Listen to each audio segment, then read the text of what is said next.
इस क्वेश्चन में आपको पूछा गया है कि 1, 2, 3 से बनने वाली 3 अंकों की सभी संख्याएं लिखिए जबकि अंकों की पुनरावृत्ति न हो।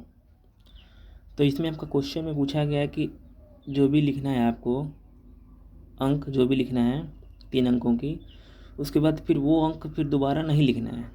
जैसे मान लीजिए आपका उत्तर है 1, 2, 3 हो गया। फिर बाद में आपको 1, 2, 3 नहीं लिखना है, मतलब चेंजेस करके लिखना है।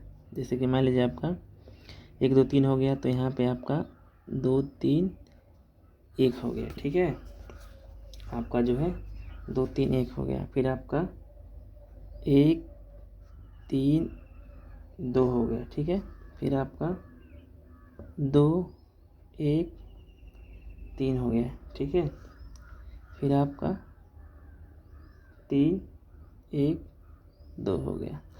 जैसे मान लीजिए आप 1, 2, 3 लिखे हैं, तो आपको फिर 1, 2, 3 नहीं लिखना है। फिर आप 1 को छोड़ के आप 2, 3, 1 लिख दे रहे हैं। ठीक है, फिर आप 1, 2 को बंद करके 1, 3, 2 लिख दे रहे हैं।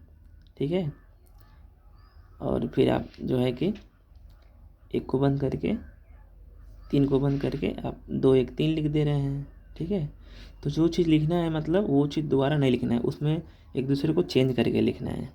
पहले 1 लिख दिए हैं तो फिर 1 नहीं लिखना है, पहले 1 को हटा के आपको 2, 3, 1 हो गया। तो आपको 3 अंकों की जो बनने वाली 5 ही संख्या देखिए 3 अंकों की बनेगी। ठीक है, तो आपका ये सवाल हो गया है।